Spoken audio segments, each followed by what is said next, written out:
Pressure हो कि कोई ऐसा है कि प्री क्लियर हो गया है, मेंस देना है किसी को, ऐसा कोई है कि सब अभी प्री वाले ही हो? सब प्री वाले ही हैं मोस्टली, ठीक।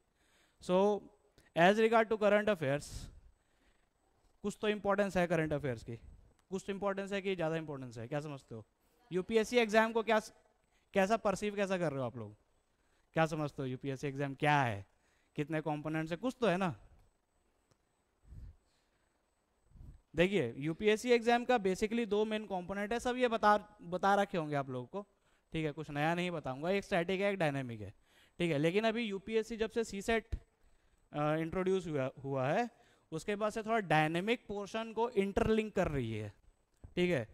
Not only in preliminary examination but in mains as well, ठीक है। And if you happen to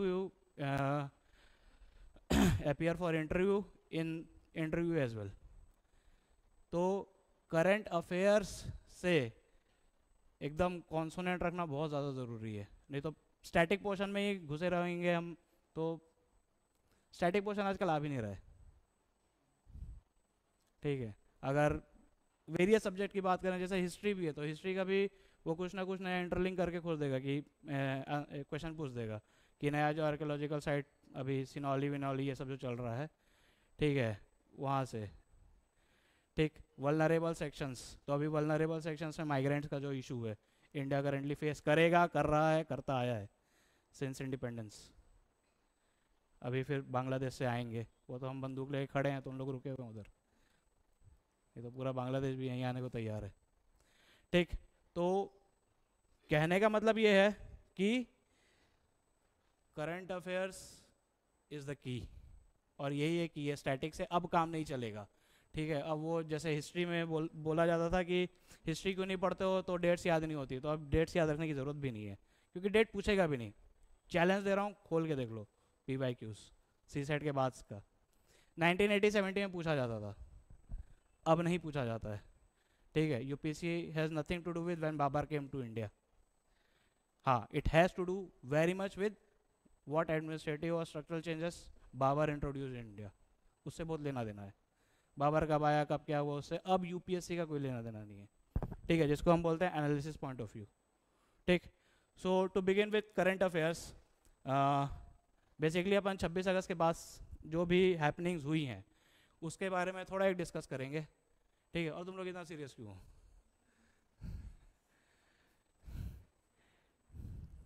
देखो, वाइल आई वाज प्रिपेयरिंग ना, मेरा सेकेंड अटेम्प्ट था, तो मैं कोचिंग वोचिंग नहीं जाता था, मैं नौकरी कर रहा था, तो एक मेंटर थे मेरे, he happen to be an IAS।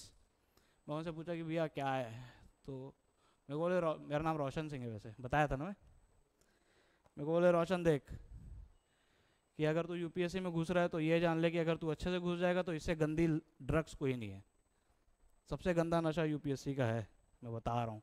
मेरा अटेम्प्ट ख़त्म हो गया, अभी तक मैं चल रहा हूँ, और आज भी रात को बिना करंट अफेयर सुने मेरे को नींद ही नहीं आ रही है। तो यूपीएससी कुछ ऐसा है, ठीक है, जियत ले मरत ले बोलते हैं ना छत्तीसगढ़ी में, उसी टाइप का है, ठीक है। तो इस प्रोसेस को ना एंजॉय करना बहुत ज़रूरी है, ठीक है। Don't look it as an exam point of view, अगर एग्जाम पॉइंट ऑफ व्यू से सोचोगे कि यार ये एग्जाम क्लियर नहीं होगा तो ये तो मेरा जीने मरने वाला सवाल है, तो फिर एकदम मतलब अपने लाइफ को एकदम रिस्क पे रख दिए हो, उतना रिस्क नहीं लेना है, ठीक। लेकिन इस प्रोसेस को पूरा एंजॉय करना है, ठीक है। Everything under the sun is covered in UPSC syllabus, लेकिन यूपीएससी का फिर भी एक सिलेबस है, ठीक है। अपने को अच्छा है, पॉलिटिक्स नहीं पढ़नी है, ठीक। सो टू स्टार्ट विद 26 अगस्त से 3 सितंबर के बीच का जो भी हैपनिंग्स है, आज पॉसिबली मेरे को नहीं लग रहा हो पाएगा, मैं ज़्यादा पढ़ लिया था, 4-5-6 घंटा लगेगा, और आप लोग कितने देर से पढ़ रहे हो? 3 बजे पढ़ रहे हो, ठीक। तो देखो जब थकने लगोगे ना तो बता देना, ठीक है, या तो मैं खुद ही 1-1.5 घंटे में बंद कर दूंगा, देखते हैं कब तक चलता है, ठीक है। सो बी विद मी, थोड़ा इन्फॉर्मेशन आज लेके जाओगे आप लोग, और मैं ये इसलिए ठोक के बोल रहा हूँ, इसलिए मैं पूछ लिया था कि कोई प्री क्लियर किया हुआ है क्या, तो कोई नहीं है, तो ये मेरे लिए और आसान हो गया है, ठीक है। सो टू बिगिन विद, सबसे पहला न्यूज़ आई थी 26 अगस्त को, that Israel conducts A pre-emptive strike on Hezbollah, ठीक है, फिर 28 अगस्त को एक और न्यूज़ आई थी कि हिजबुल्लाह ने भी इसराइल पे 300 मिसाइल से अटैक किया। ठीक है, यूपीएससी ये नहीं पूछेगा। ठीक है, if we look it at the mains prelims point of view, तो हाँ वो ये पूछ सकता है कि what are the different outfits या टेररिस्ट ऑर्गेनाइजेशंस, और वो लोग कहाँ कहाँ, मैच द फॉलोइंग में पूछ सकता है कि हिजबुल्लाह कहाँ लोकेटेड है, ये कहाँ लोकेटेड है। तो भाई इसका बैकड्रॉप है कि 26 अगस्त को Israel conduct a preemptive strike on Hezbollah and Hezbollah in retaliation on 28 अगस्त उन्होंने इसराइल पे मिसाइल फायर की। लेकिन प्री में अगर जो क्वेश्चन आएगा वो ये आ सकता है कि अलग अलग जो आउटफिट्स हैं वो कहाँ कहाँ पे काम कर रहे हैं। ठीक है, सो बेसिकली इसीलिए मैंने ये डायग्राम, ये मैप है जो ये बनाया है। इसमें एक चीज़ तो ये है कि देखिए ये जितने भी आउटफिट्स हैं जो इसराइल पे अभी प्रेशर डाल रहे हैं, ठीक है, they are directly operated by Iran. ठीक है, अगर हम इनका नाम देखें तो सबसे पहला तो है Hezbollah. Hezbollah is operating in Lebanon. Lebanon के बाद है गाजा स्ट्रिप में हमास है। उसके बाद यमन में हाउथी रेबल्स है। ठीक, इसके अलावा भी और बहुत सारे छोटे छोटे टेररिस्ट आउटफिट्स हैं सपोर्टेड बाय ईरान। ठीक है, अगर हम इसकी बात करें तो यमन में जो हाउथी रेबल्स हैं, यमन में भी पिछले 8-10 साल से, जब मैं सिविल्स की तैयारी कर रहा तब से यमन में सिविल वॉर चल रहा है। सिविल वॉर मतलब गृह युद्ध। हिंदी इंग्लिश ठीक है ना, जहाँ समझ में नहीं आएगा तो पूछ लेना। ठीक है, क्योंकि मेरा बैकड्रॉप थोड़ा इंग्लिश मीडियम वाला है। ठीक है, लेकिन ऐसा नहीं है कि बता नहीं पाएंगे, बता देंगे, लेकिन नहीं पूछोगे तो समझ में भी नहीं आएगा मेरे को। ठीक है, देखो यमन में सिविल वॉर चल रहा है पिछले 8-10 साल से। ठीक है, और ये सिविल वॉर यहाँ इसलिए चल रहा है क्योंकि यहाँ पे एक टेररिस्ट आउटफिट है जिसका नाम है हाउथी, और ये हाउथी रेबल भी they are supported by Iran. ठीक है, अब ये हाउथी रेबल से अब तक सिर्फ सऊदी अरेबिया ही परेशान था। क्यों परेशान था? क्योंकि सिविल वॉर होगा तो जैसे बांग्लादेश में हुआ, लोग एक स्टेबल कंट्री की तरफ जाएंगे, और यमन के पास जो सबसे क्या नाम है स्टेबल कंट्री है वो सऊदी अरब है। तो इसके पहले हाउथी रेबल से सऊदी अरेबिया परेशान था।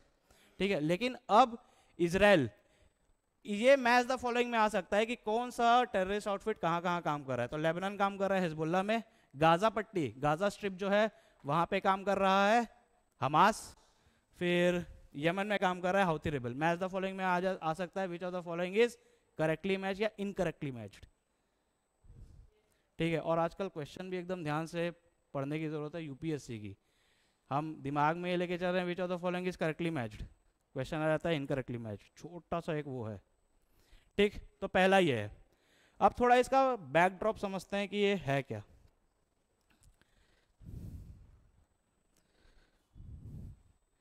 Iran Israel war. So basically थोड़ा अगर हम इसका बैकड्रॉप देखें तो ये वॉर स्टार्ट हुई थी जब इसराइल पे पहली बार हाउथी रेबल्स ने पैलेस्टीनियन सपोर्ट, ये वाला एंगल है, इन्होंने इसराइल पे अटैक किया था। ठीक है, फिर इसराइल का आयरन डोम था, फिर क्या नाम है, थोड़ा थोड़ा मालूम है आप लोग को। देखो ये पूरा बताऊंगा ना तो फिर करंट अफेयर्स ये पूरा फिर इसराइल पैलेस्टीनी हो जाएगा। ठीक है, और अगर ऐसा चाहिए तो एक दिन फिर इसराइल पैलेस्टीनी पढ़ लेंगे आराम से 1-1.5 घंटा। ठीक तो जो गाजा स्ट्रिप पे पैलेस्टीन पैलेस्टीन को जो सपोर्ट कर रहे थे हमास, सबसे पहले उन्होंने इसराइल पे अटैक किया था मिसाइल से।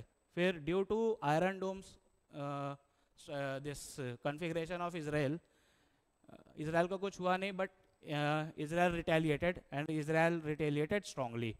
ठीक है, फिर ये हुआ कि हमास में जो थे उन्होंने इसराइल के कुछ लोगों को बंधक बना लिया, and then the war started. ठीक है, और फिर the terrorist outfit at the Gaza Strip, they were supported by the Hezbollah and then by the Houthi rebels from the Yemen. अब इन सब का ईरान से बहुत लेना देना है। ईरान से ये लेना देना है कि ये सारे आउटफिट्स को ईरान सपोर्ट कर रहा है। ठीक है, अब ये थोड़ा समझते हैं कि ईरान की क्या इंपॉर्टेंस है। ठीक है, हम सब देख रहे हैं कि ईरान भी पिछले 3-4 साल से न्यूज़ में है। IAEA, international atomic energy agency, USA, Israel. ठीक है, हमारा भी बहुत बड़ा स्टेक है ईरान में चाहबार। ठीक है, लेकिन हम उसको अभी प्रॉपरली यूटिलाइज नहीं कर पा रहे हैं due to this ongoing war. एक INST है, India International North South Corridor, transit corridor, सुने आप लोग? ठीक है, अब थोड़ा समझते हैं कि ईरान का क्या है, ज्योग्राफी क्या है, why Iran is almost this impossible to conquer, Iran को जीता क्यों नहीं जा रहा है। और हिस्ट्री में अगर देखें तो ईरान की ऑलमोस्ट 500 साल की हिस्ट्री है, इसके पुराना भी ओल्डेस्ट सिविलाइजेशन में से एक है अभी। ठीक है, अगर हम ईरान का फिजिकल इसकी ज्योग्राफी देखें तो ईरान बहुत बेस्टोर्ड है। ठीक है, if we look at the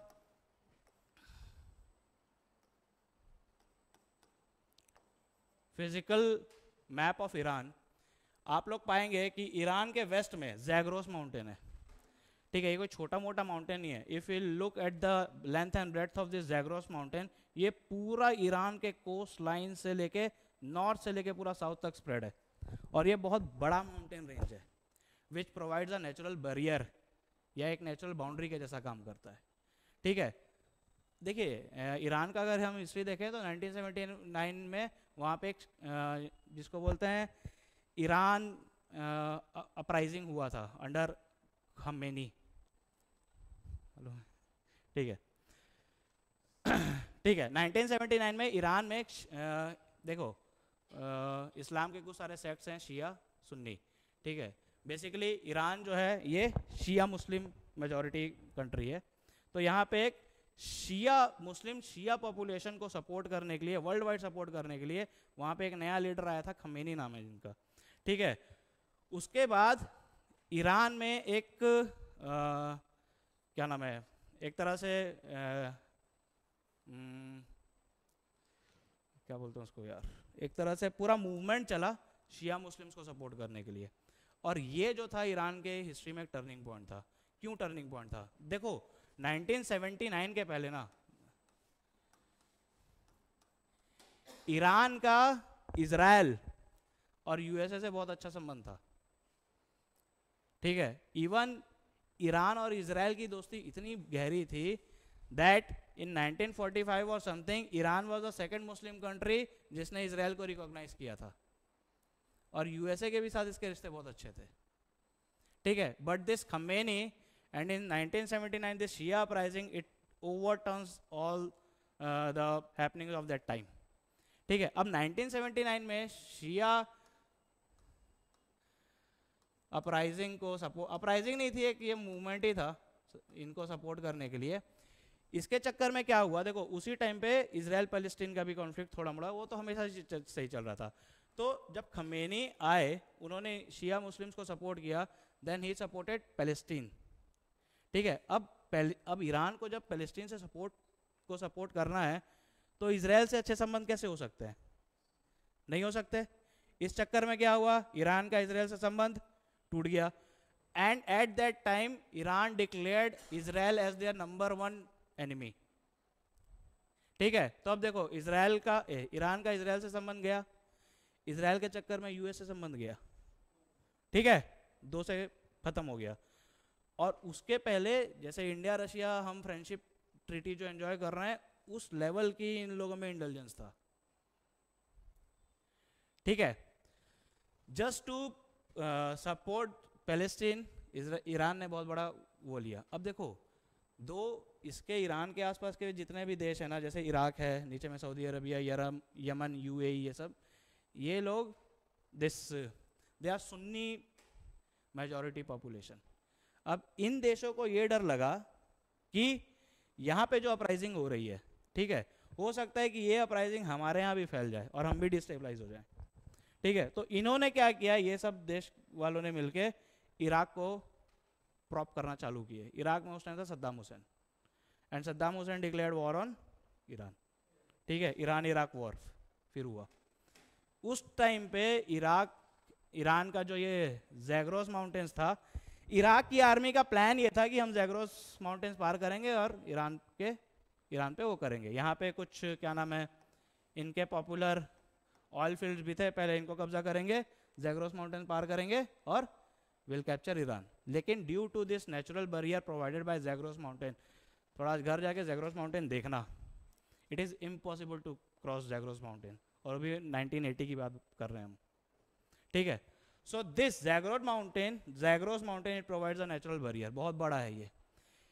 Zagros mountain के अलावा हम इसके नॉर्थ में देखेंगे तो एक और माउंटेन रेंज आपको दिखेगी, एल्ब्रस माउंटेन रेंज, ठीक है। It provides a natural northern barrier for the Iran, ठीक है।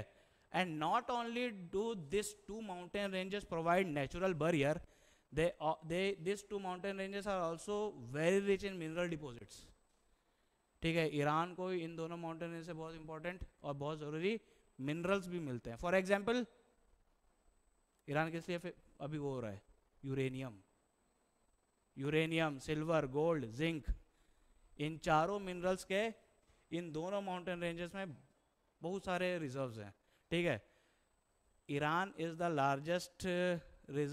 The largest reserve of zinc in the world, पूरे दुनिया का ऑलमोस्ट 20-25% जो जिंक है वो यहाँ पे है, ठीक है।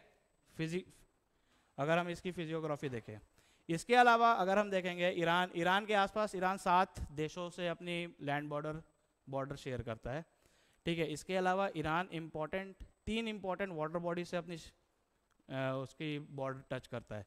If you look at the map of Iran you will find northern में उसके कैस्पियन सी है, ठीक है। लेकिन उसके जो साउथ वेस्ट में जो 2 वाटर बॉडी है ना, एक है ये पर्शियन गल्फ और दूसरा है ये गल्फ ऑफ ओमान। ये दोनों वाटर बॉडी के बीच में ईरान की जो स्ट्रेटेजिक इंपॉर्टेंस है ये बहुत ज़्यादा है, ठीक है। और इन्हीं दोनों वाटर बॉडी के बीच में एक चोक पॉइंट है, ये इस एरिया को बोला जाता है स्ट्रेट ऑफ हॉर्मुज। स्ट्रेट समझते हैं, ठीक है, ठीक। यहीं पे मतलब इस स्ट्रेट ऑफ हॉर्मुज के ऑलमोस्ट 70-80 किलोमीटर के पास में ईरान का एक बहुत इंपॉर्टेंट पोर्ट है जिसका नाम है बंदर अब्बास, ठीक है। और ये यही पोर्ट है जिसके थ्रू ईरान यहाँ पे आने वाले जितने भी एनर्जी टैंकर्स और ये सब है उस पर नज़र रखता है। And Iran has the capability to choke this point. अगर स्ट्रेट ऑफ हॉर्मुज बंद हो गया तो पेट्रोल 200 रुपये लीटर हो जाएगा, और मिलेगा कि नहीं पहला सवाल तो ये है, ठीक है। तो ये स्ट्रेटेजिक लोकेशन बहुत इंपॉर्टेंट है, ठीक है, because it controls straight of Hormuz. देखो अब इसके अलावा एल्ब्रूस माउंटेन, जैग्रोस माउंटेन्स तो है ही, ठीक है। अब मान लो कि कोई ये भी पार कर लिया, उसके बाद भी ईरान के पास 2 ऐसे डेजर्ट्स हैं which almost makes it impossible to conquer, ठीक है। और उन 2 डेजर्ट का नाम है, एक है दस्ते लूत और एक है दस्ते काविर। ये 2 ईरान के बड़े बड़े डेजर्ट हैं। Dasht-e Kavir is the hottest place on the earth. 2005 में यहाँ का टेम्परेचर 70 डिग्री सेल्सियस चला गया था, ठीक है। वहाँ कौन जाएगा कॉन्क्वेस्ट करने, ठीक है।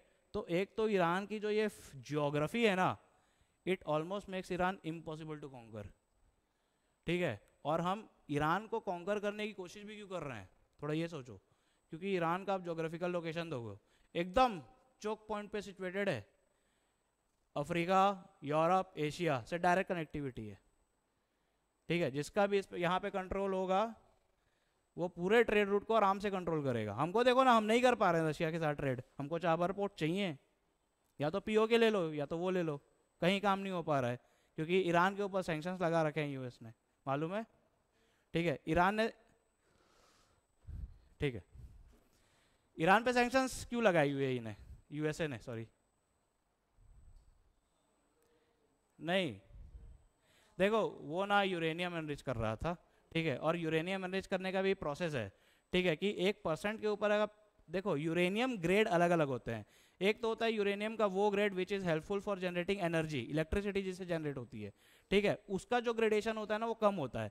उससे ज़्यादा आप यूरेनियम को एनरिच कर दोगे ना, यूरेनियम एनरिचमेंट समझते हो, ठीक है, बताएंगे बाद में, ठीक है। उससे ज़्यादा अगर हम यूरेनियम को एनरिच कर देंगे ना तो वेपन ग्रेड यूरेनियम बन जाता है, ठीक है। यूएस को उससे दिक्कत थी, और ईरान अपने मतलब कुछ लोकेशंस हैं छुप के वो कर भी रहा था ये काम, लेकिन एक एजेंसी है IAEA, सुने हो, इंटरनेशनल एटॉमिक एनर्जी एजेंसी, ठीक है।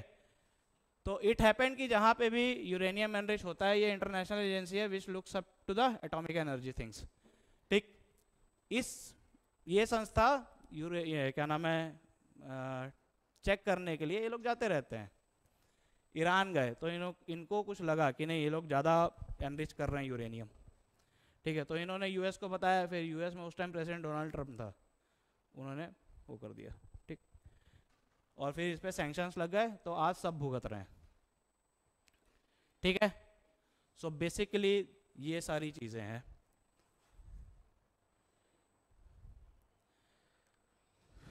ईरान, इराक, ये वो, कुवैत, इजराइल, ठीक।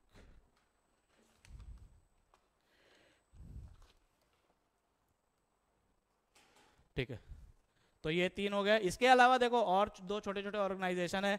सीरिया में एक ऑर्गेनाइजेशन है जिसका नाम है फेतिमीना ब्रिगेड। अगर लिखना है तो लिख लो। ये आज पानी पी नहीं पाऊंगा मैं, 3-4 बार गिर चुका है ये।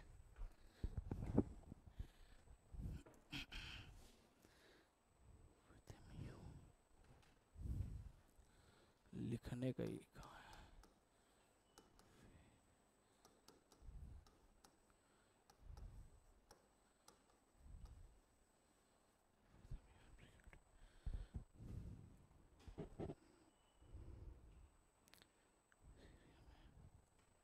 हाँ, ये फेतमिया ब्रिगेड ये सीरिया में है, और इराक में ही एक और ऑर्गेनाइजेशन को सपोर्ट कर रहा है जिसका नाम है बद्र।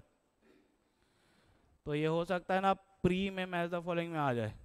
ये छोटे छोटे ऑर्गेनाइजेशंस हैं लेकिन काम कॉन्सोनेंस में करते हैं एक साथ मिलके, ठीक है। So this are the 5 major terrorist outfit so called, जिसको ईरान सपोर्ट करता है, और इसी चीज़ को बोलते हैं प्रॉक्सी वॉरफेयर, ठीक है। Proxy warfare. देखो ईरान इतना चालाक है ना, ये मैप इसलिए डाला हूँ। देखो ईरान पूरे जो यहाँ पे डिस्टर्बेंस है उसका जिम्मेदार है ईरान अभी एज ऑफ नाउ, ठीक है। देखो बेसिकली अगर देखा जाए ना कि इजराइल और इसमें कौन गलत है, तो एज ऑफ नाउ मेरे को ऐसा लगता है कि इजराइल ठीक है, कि वो तो चुपचाप बैठा था, क्या जरूरी थी उंगली करने की। अब वो तो अपने सेल्फ डिफेंस में मारेगा ना, जरूरी थोड़ी ना कि मैं उसको एक झपड़ मारूंगा तो वो मेरे को एक ही झपड़ मारे, वो तो फिर अपने कैपेबिलिटी के हिसाब से मारेगा। शुरू इन लोगों ने किया था, नहीं करना था, ठीक। हाँ, अब ये देखो पूरे समस्या का जड़ ईरान है, लेकिन इतने चालाकी से ये पूरे उसको कंट्रोल कर रहा है कि अपने पूरे आसपास के एरियाज में शांति है। ईरान में इजराइल में डिस्टर्बेंस या इजराइल कन्फ्लिक्ट की वजह से ईरान में किसी भी तरह की डिस्टेबिलिटी नहीं है, ठीक है। अपने बॉर्डर से इतना दूर पूरा जो डिस्टर्बेंस है वो करके रखा है, ठीक है। ये मैप इसीलिए डालना था मेरे को, ठीक है, so that you people can realise, ठीक है, कि कर कोई और रहा है, भर कोई और रहा है, ठीक है। वो तो छोटा सा देश है इजराइल, सोचो कितना बड़ा है इजराइल, छत्तीसगढ़ से भी छोटा है।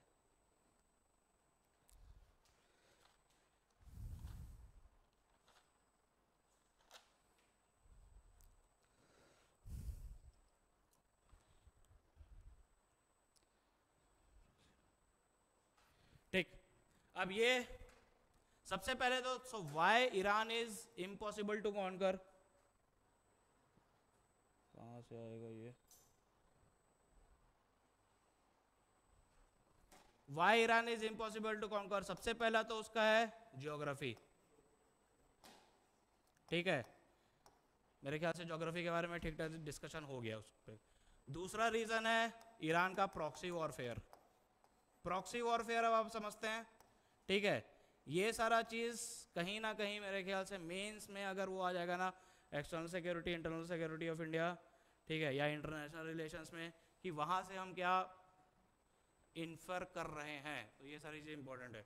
दूसरा है प्रॉक्सी वॉरफेयर। प्रॉक्सी वॉरफेयर में आप वो 5 ऑर्गेनाइजेशन का नाम लिख सकते हैं, ठीक है। फिर तीसरा इसका रीज़न है कि देखो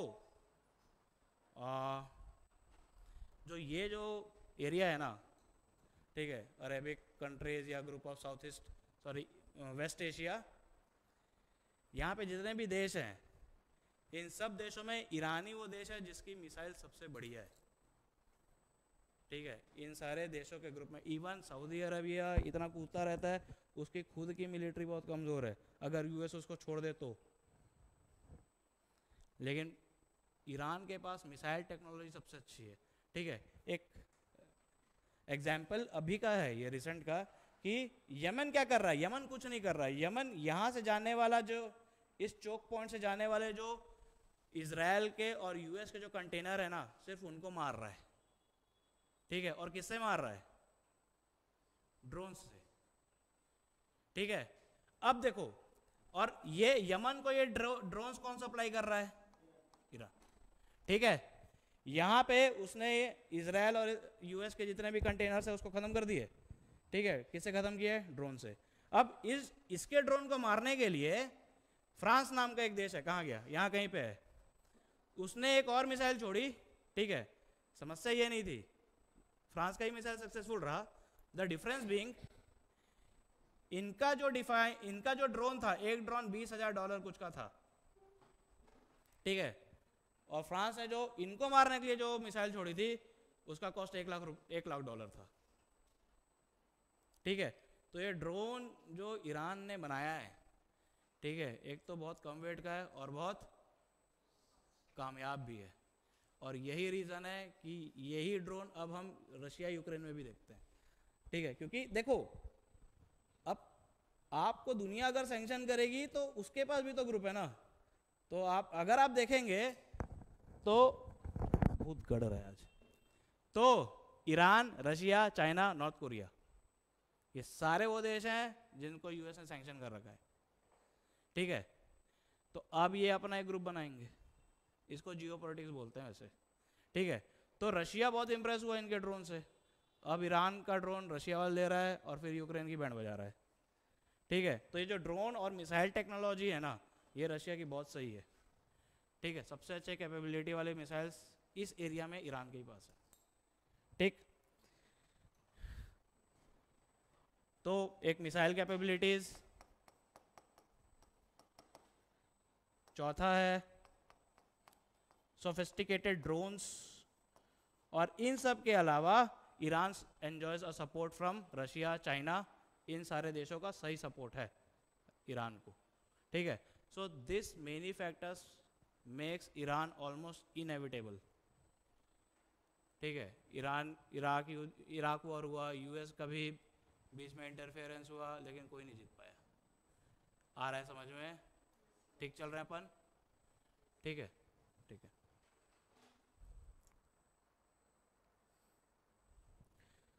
ठीक, तो मेजरली जो शिफ्ट आया था वो 1979 के बाद से आया था। ठीक है, ये है। ठीक है, तो ये मैं थोड़ा चाह रहा था ना कि थोड़ा ब्रीफ में ना बता के थोड़ा इलेबोरेटली समझाएं, ताकि तुम लोग रटो ना। ठीक है, समझ में आना चाहिए, समझ में आ जाएगा तो रटने की ज़रूरत नहीं पड़ेगी। ठीक है, मेरा बीच में 2-3 साल अटेम्प्ट्स के मेरे ख़त्म हो गए थे तो मैं छोड़ ही दिया था, लेकिन फिर जब अभी पढ़ता हूँ तो समझ में आता है कि क्यों ऐसा पढ़ना ज़रूरी था। ठीक है, कभी नहीं भूलोगे। ठीक है, समझ में आया? दूसरे उसकी तरफ चलते हैं। दूसरा भी वॉर टॉर्न जोन ही है, रशिया यूक्रेन। ठीक है, कोई नई चीज़ नहीं है, पिछले 2.5 साल से चल रहा है, अभी तक ख़त्म नहीं होया, इसीलिए इंडियन आर्मी बहुत कैपेबल है। ठीक है, we should be proud of our army.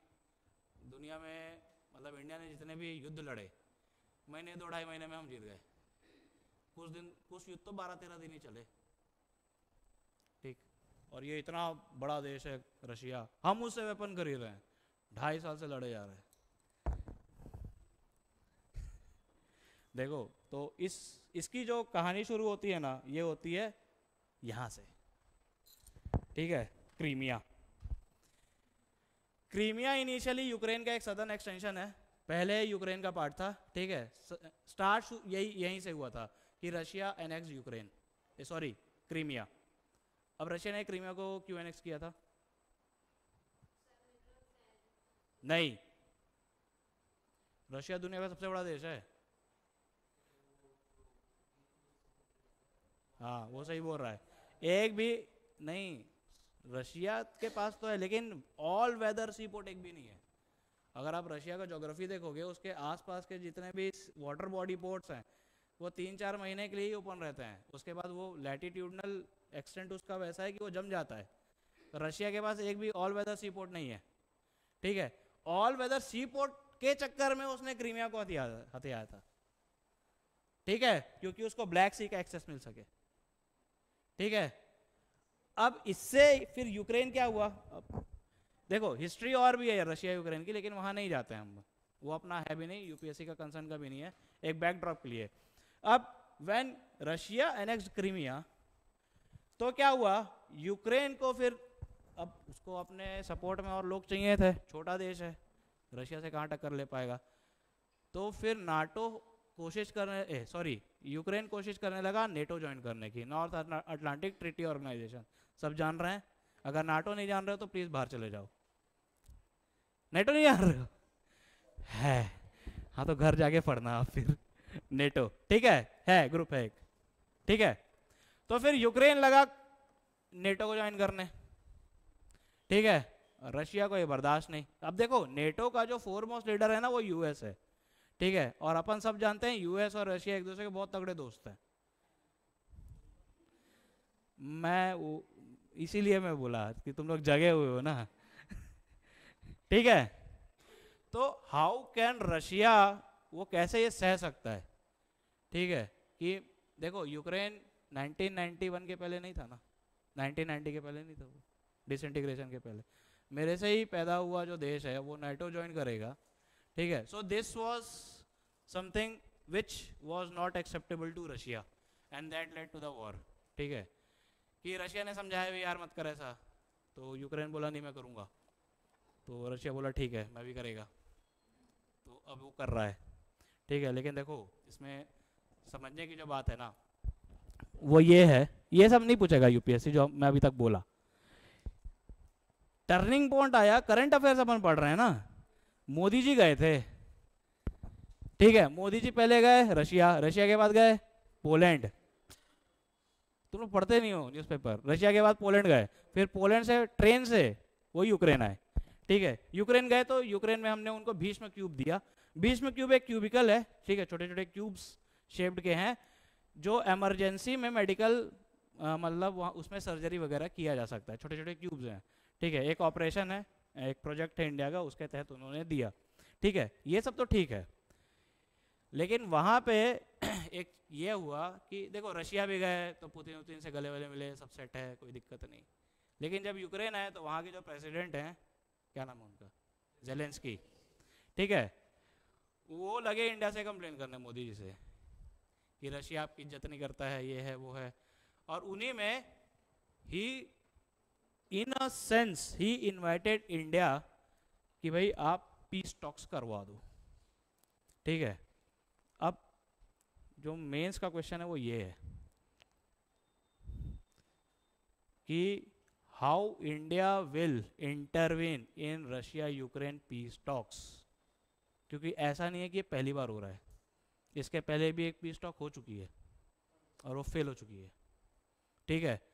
और अब देखो कि इसमें 2-4 क्वेश्चन है, how India and why only India, मतलब एक चीज ना,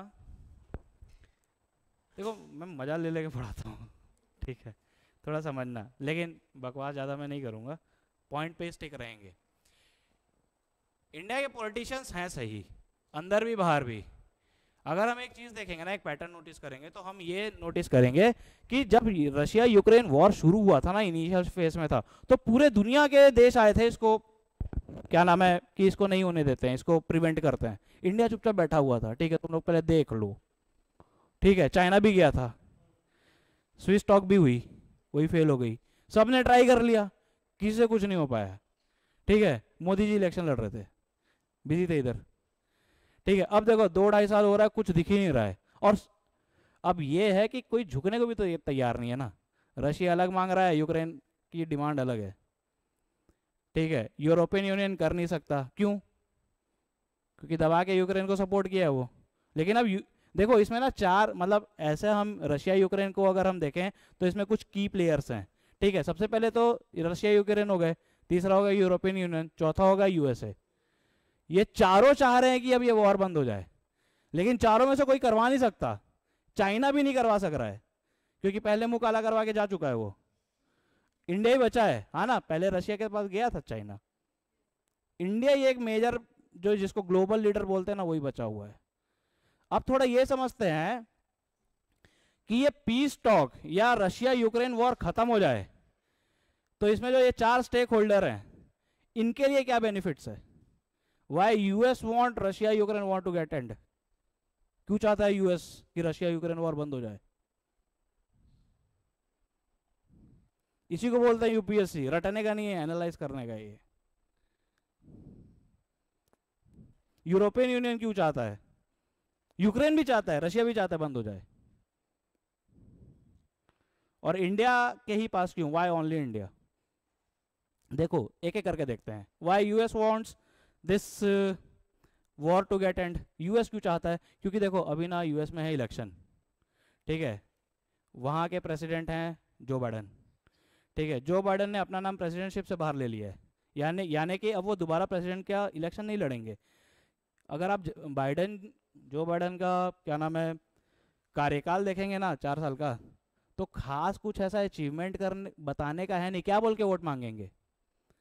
तो इसीलिए और एक चीज और भी है कि जो आने वाले प्रेसिडेंट है ना ऑलमोस्ट जीत जाएगा डोनाल्ड ट्रंप, ठीक है। अगर थोड़ा रशिया मतलब यूएस इलेक्शन की जानकारी है आप लोगों को तो मालूम है कि डोनाल्ड ट्रंप भारी है, वो जीत जाएगा आसानी से। उसने डिक्लेयर कर दिया है कि मैं जैसे ही प्रेसिडेंट बनूंगा यूक्रेन और इजराइल से अपने आप का सपोर्ट जो है वो खींच लूंगा।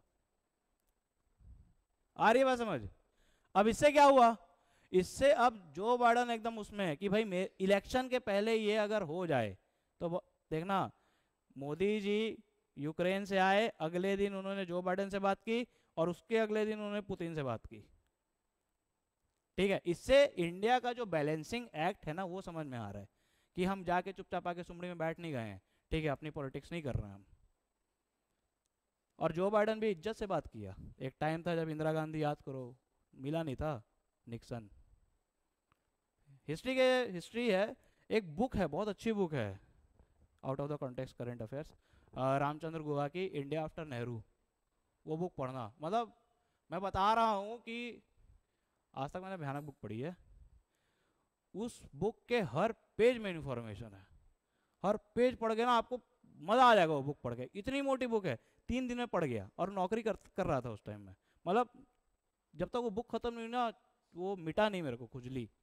बहुत अच्छी बुक है, उसमें ये सब चीज समझ में आएगा, इंदिरा जी और निक्सन। हाँ, मोदी जी ने उनसे बात किया यूएस प्रेसिडेंट से, and the next day he called Putin, ठीक है। दोनों ने इनसे बात की, उन्होंने समझाया भाई ऐसा ऐसा है। यूएस इसीलिए चाह रहा है, क्यों, अगर यूक्रेन वॉर अगर बाइडेन के टेन्योर में रुक जाएगा ना तो it will act as a face saver for Biden, फिर जाके तो वोट मांग पाएगा कि हाँ ये करके आया हूँ। और इसके अलावा अगर रशिया यूक्रेन खत्म हो जाएगा तो फिर वो इसराइल पैलेस्टीन में ज्यादा फोकस कर पाएगा। नहीं तो देखो रिसोर्सेस वॉर में सही से खर्चे होते हैं। अभी कल परसों की न्यूज़ है कि जेलेंस्की वहाँ गए थे, जेलेंस्की ने डिमांड की कि अब हमको और रिसोर्सेस चाहिए, तो यूएस ने 250 मिलियन फिर प्लेज किए हैं कि 250 मिलियन हम फिर देंगे, वो भी 10 दिन में खत्म हो जाएगा, ठीक है। यूएस का एंगल ये है। आते हैं यूयू पे, यूरोपियन यूनियन क्यों चाहता है कि ये वॉर बंद हो जाए। देखो एक है कि अगर पड़ोस के आग में घर में आग लगी है ना तो आपके भी घर का टेम्परेचर बढ़ेगा, ठीक है। और अगर टेम्परेचर नहीं भी बढ़ाना तो कम से कम धुएं से आपका घर तो काला होगा, ठीक है। यूरोपियन यूनियन के साथ समस्या भी यही है, ठीक है। 2.5 साल से क्या नाम है ये कॉन्फ्लिक्ट चल रहा है, ठीक। यूरोपियन यूनियन देखिए ग्लोबल इकोनॉमी पे भी थोड़ा हमको नज़र रखना पड़ेगा, ग्लोबल इकोनॉमी सही नहीं जा रहा है, ठीक है। ऑलमोस्ट हम रिसीशन के ही पास कहीं पे हैं, अगर आप लोग क्या नाम है शेयर मार्केट और ये सब थोड़ा इकोनॉमी फॉलो करते हैं तो, ठीक है। जितने भी क्या नाम है मूडी है और ये जितने भी जो क्रेडिट रेटिंग एजेंसीज हैं ये लोग बस कर ही रहे हैं कि हो जाएगा, कभी भी स्टॉक मार्केट यूएस का गिर सकता है, वॉल स्ट्रीट। यूरोपियन मालूम है जर्मनी की जीडीपी पिछले 2 से 3 साल से नेगेटिव में जा रही है। और ये इस पूरे का रीजन कहीं ना कहीं रशिया यूक्रेन वॉर है। ठीक है, देखो एक तो बगल में युद्ध चलेगा तो आप भी स्टेबल रहोगे नहीं, ठीक है। और यूरोपियन यूनियन के जितने भी देश हैं वो कहीं ना कहीं तो यूक्रेन की मदद कर रहे हैं। यूक्रेन की मदद कर रहे हैं मतलब पैसे खर्च हो रहे हैं, ठीक है। और मिसाइल मार के कुछ मिल तो रहा नहीं है, वो तो एक है कि भाई पैसे डालते जाओ, ठीक है। एक तो फाइनेंशियल क्रंच, दूसरा यूरोप के साथ जो प्रॉब्लम है वो है एनर्जी क्रंच की, ठीक है। यूरोपियन यूनियन तो ज़्यादा जल्दी चाहता है यूएस से कि जल्दी वॉर खत्म हो जाए, ठंड से पहले, विंटर इज कमिंग। क्योंकि अगर आप उसका लैटिट्यूडनल एक्सटेंट देखेंगे यूरोप का, तो ठंडी एकदम दबा के पड़ती है, ठीक है। और उन लोगों को चाहिए ठंड में गर्म करने के लिए नेचुरल गैस। नेचुरल गैस कौन देगा? रशिया। लेकिन रशिया पे तो सैंक्शन है। तो ऐसा नहीं है कि नेचुरल गैस खरीद नहीं रहे हैं, वो लोग खरीद रहे हैं, किसी थर्ड पार्टी के थ्रू खरीद रहे हैं, उससे कॉस्ट बढ़ जाएगा। और कॉस्ट बढ़ नहीं गया, सही से कॉस्ट बढ़ा है, ठीक है। मतलब देखो चोरी भी कर रहे हैं, उसको मालूम भी है यूएस को कि चोरी कर रहे हैं, और पूछ भी रहा है कहां से चोरी कर रहा है, बता भी नहीं पा रहे हैं। और उसको मालूम भी है कि कहां से चोरी कर रहे हैं, चोर चोर मौसेरे भाई, ठीक है। एनर्जी क्राइसिस, और अभी विंटर के पहले फिर से आना चालू हो जाएगा, ठीक है। इसके अलावा देखिए अभी बीच में न्यूज आया था कि रशिया का ना, देखो इंग्लैंड यूके में, यूनाइटेड किंगडम में एक बैंक है जहाँ पे हम सब पूरे दुनिया के देश वाले अपने सोना और ये सब पार्क करके रखते हैं, ठीक है। अभी तुम लोग को न्यूज़ पता चली कि इंडिया ने वहाँ पे रखा हुआ बहुत सारा सोना हम वापस ले आए। रशिया का भी वैसे ही था, तो रशिया का जब्त कर लिए बैंक वाले कि नहीं देंगे, चिढ़ खा लिए, ठीक है। तो एक ट्रस्ट डेफिसिट भी है। तीसरा रीजन ये है कि स्विस पीस टॉक हुआ था बीच में स्विट्जरलैंड में, उन्होंने कोशिश की थी। देखो यूरोप में एक सही देश स्विट्जरलैंड ही है, घूमने के लिए भी और ऐसे भी, ठीक है।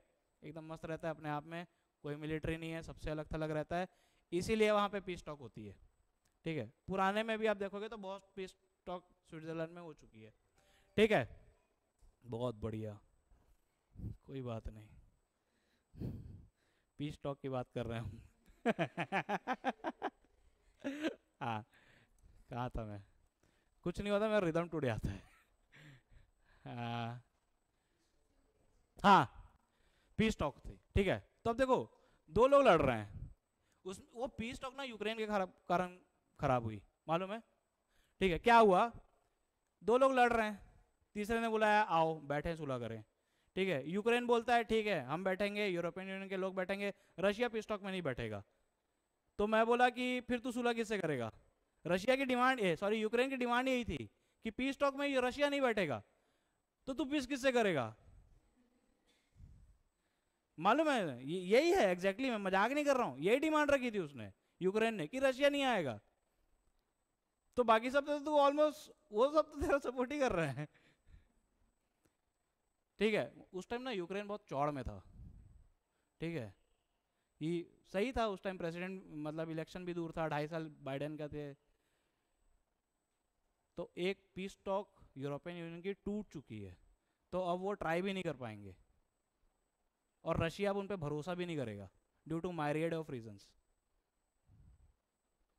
तीसरा यूक्रेन, यूक्रेन क्यों चाहता है? यूक्रेन भी इसीलिए चाहता है क्योंकि अगर देखो डोनाल्ड ट्रंप आदमी सही है, वो इसका अगर आप 4 साल पहले का कार्यकाल देखेंगे ना तो इंडिया के लिए ठीक था, ठीक है। एकदम इकोनॉमिक सेंट्रिक बंदा है वो, अपने देश की इकोनॉमी उसने उस 4 साल में ठीक ठाक कर दी थी। उसके पहले जो ओबामा हुए वो जा रहे हैं जापान, हाथ जोड़ रहे हैं, वो बोला मैं नहीं जाऊंगा, मेरे को वोट मेरे देश वाले दे रहे हैं, मैं उनकी इकोनॉमी के लिए काम करूंगा, ठीक है। इसलिए उसने पीस टॉक और ये सबसे, ईरान का पीस टॉक, उसमें यूएस को नुकसान हो रहा था, इसलिए डोनाल्ड ट्रंप ने खींच लिया। अब सोचो कि जब वो वापस प्रेसिडेंटशिप पे आएगा, वो तो अगले दिन बोल देगा वापस आओ, बिना यूएस के सपोर्ट के यूक्रेन कितने दिन रशिया से लड़ लेगा?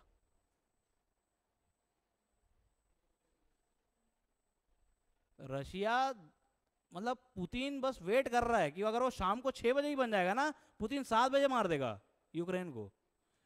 और अगर याद है तुम लोग, पता नहीं देखो मैं ये नहीं समझ पा रहा हूँ कि तुम लोग में से कितने छोटे हो, ठीक है, या अपने में एज डिफरेंस कितना है, ठीक है।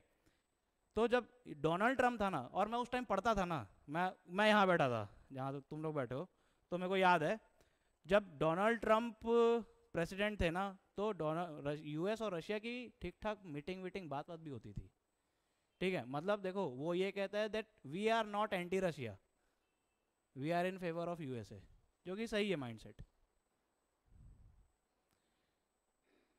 ठीक है।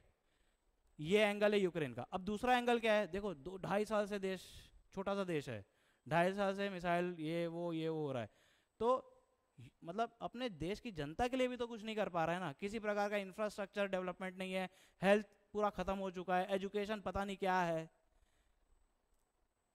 तो जितनी इन हाउस जिस देश में डेवलपमेंट होनी चाहिए थी वो भी तो नहीं हो रही है ना। क्यों नहीं हो रही है? 2.5 साल से लड़ रहे हैं हम, कारगिल उस टाइम लड़े थे तो इतने पीछे आ गए थे, वो भी 2-2.5 महीने के आसपास ही खत्म हो गया था, ज़्यादा ही बोल रहा हूँ मैं, मेरे पापा कारगिल में थे। 2.5 साल से लड़ रहा है इतना सा देश, बोल नहीं रहा है, लेकिन हालत यूक्रेन की वाकई में खराब है, ठीक है। चौथा है रशिया। रशिया क्यों चाहता है?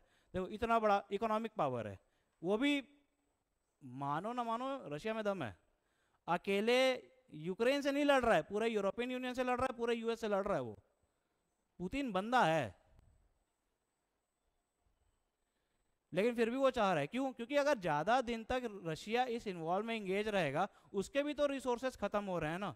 यूएस ने सैंक्शन लगा रखा है, हम चाहते हैं और पेट्रोल खरीद लें, हम भी नहीं खरीद पा रहे हैं, कि फिर वो अल्लाह करने लगेगा यूएसए इतना क्यों खरीद रहे हो। उसके चक्कर में ईरान में भी थोड़ी दिक्कत है, तो जो भेजना चाह रहा है रूबेल रुपी ट्रेड, सुने हो कि अब इंडिया रशिया रूबेल रुपी ट्रेड कर रहे हैं, ठीक है। तो हमारा रुपी को वो कहीं भेज नहीं पा रहा है ना, वो वापस इंडिया में इन्वेस्ट कर रहा है। डॉलर थोड़ी ना है कि कहीं भी यूज हो जाएगा, इंडियन रुपी इतनी स्ट्रॉन्ग करेंसी नहीं है, मजबूरी में उसको हमारा रुपया हमारे यहाँ पे वो करना पड़ रहा है। इतना बड़ा डिफेंस एक्सपोर्टर है इंडिया, उसका एक one of the most important buyer है डिफेंस इक्विपमेंट का, लेकिन अब डिफेंस इक्विपमेंट भी दे नहीं पा रहा है, जिससे जो उसकी सबसे बड़ी मार्केट है। और एक टाइम पे देखो क्या है, यूक्रेन, रशिया और यूएसए ऑलमोस्ट अगर एक पैडल पे भी थे, और अगर रशिया इतने साल से वॉर में इंगेज्ड है, तो वो ऑलरेडी यूएस के पीछे आ चुका है, अब तो वो चाइना के पीछे जा चुका है। अभी भी अगर वॉर खत्म नहीं होगी ना, तो रशिया इकोनॉमिकली ऐसे पोजीशन पे चला जाएगा ना, जहां से उठना मुश्किल हो जाएगा उसको, क्योंकि सैंक्शंस लगे हुए हैं, कोई देश कुछ खरीद ही नहीं रहा है उससे। कौन रशिया से कौन ट्रेड कर रहा है? और देखो किस जोन में रशिया जा रहा है, नॉर्थ कोरिया से मिल गया अभी वो, किम जोंग यूंग से,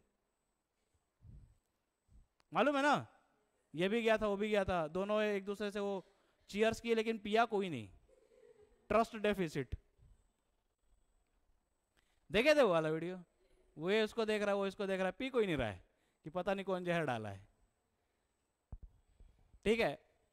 अब रशिया किस जोन में जा रहा है? चाइना, नॉर्थ कोरिया, ईरान, इस जोन में जा रहा है, ठीक है। और अगर ये ग्रुपिंग भी ज़्यादा देर तक, ज़्यादा टाइम तक अगर कंसोलिडेट हो गई, तो भी वर्ल्ड पीस के लिए ठीक नहीं है। इसलिए रशिया भी चाहता है कि ये वॉर जल्दी से जल्दी बंद हो जाए। दिक्कत यही है, आइस ब्रेक जिसको बोलते हैं। वो स्विस पीस टॉक में वो उल्टा सीधा कर दिया था, मैं उस न्यूज़ को फॉलो कर रहा था, बोले क्या कर दिया ये, ठीक है। लड़ाई अगर सॉल्व करनी है तो दो पार्टी चाहिए ना, वो ये कौन सी। और मतलब what amazed me more is, Switzerland ने फिर भी उसको बुलाया, हाँ आओ, तो फिर बुलाया क्यों तू? मतलब गांधी चौक में के आसपास घूमने वाला ना एक एस्पिरेंट भी ये समझ जाएगा कि इससे तो सुलह नहीं हो रहा, ठीक है, जैसे जिसकी सोच। तो ये है क्रीमिया प्रॉब्लम। इनिशियली स्टार्ट यहाँ से हुई थी इसलिए इसको रखा है, ठीक है। फिर हाँ, यूक्रेन की कैपिटल कीव है, ठीक। ये सब कुछ बताने का है नहीं, ठीक है। आगे चलते हैं, कुछ नया होगा। अब वाई इंडिया, क्यों इंडिया क्यों, तो आप लोग ये पढ़ लोगे तो समझ में आएगा कि देखो हमने हमेशा से नॉन अलाइंड मूवमेंट की पॉलिसी रखी है, नॉन अलाइंड पॉलिसी, ठीक है। इंडिया, मैं जैसे पहले बोला कि इंडिया शुरू में किसी के भी फेवर में कुछ नहीं बोला, ठीक है। भले हम रशिया से ऑयल खरीद रहे थे, देखो इंडिया की जो पॉलिसी है ना वो है कि हम दूसरे का ही भला करेंगे बट नेशनल इंटरेस्ट पहले है। और उस टाइम हम देखो रशिया पे सैंक्शन लगाने के पहले यूएस ने ईरान पे भी सैंक्शन लगा दिया था, जिससे हम क्रेडिट में और सही दर पे क्रूड ऑयल खरीद रहे थे। तो चलो उसकी इज्जत रख के हमने ईरान से थोड़ा कम कर दिया, बंद कर दिया। लेकिन रशिया पे जहां आई, रशिया सैंक्शन पे, तो इंडिया खरीद रहा था, ठीक है। लेकिन हमने कभी भी वॉसिफेरसली ये चीज नहीं बोला कि वी सपोर्ट रशिया, ना ही हम एकदम रशिया के एंटी में बोले।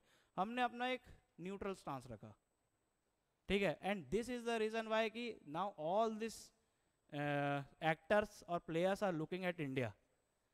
और अभी कल परसों ही न्यूज़ आई थी कि जेलेंस्की, मतलब जो यूक्रेन के जो हाई कमिश्नर इंडिया पे हैं, उन्होंने मोदी जी से फिर बोला that India can be a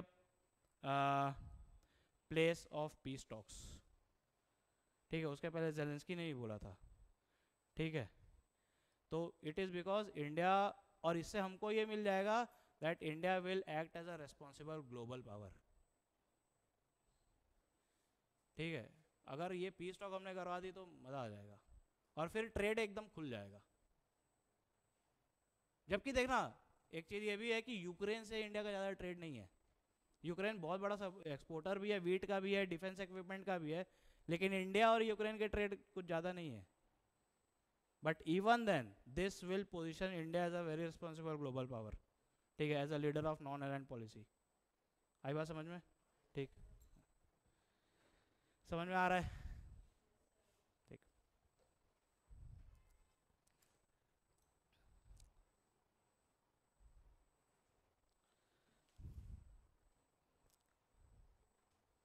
इसको आप लोग लिख सकते हैं।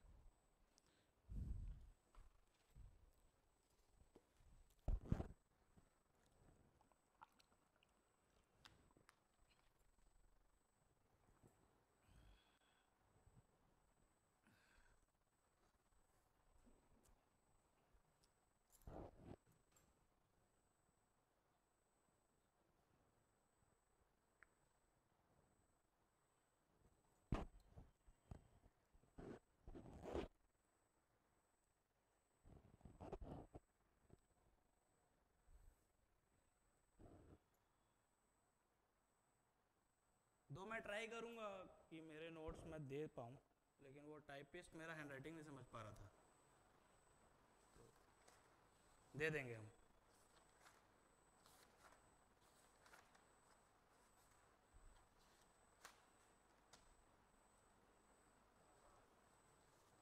और कोशिश करो कि अगर जब द हिंदू और ये सब पढ़ते हो ना तो खुद से उसको पढ़ के लिखो।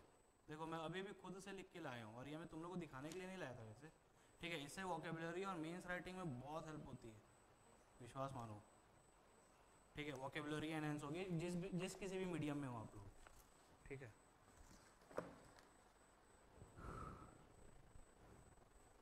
हो जाएगा तो बताना, आगे बढ़ेंगे।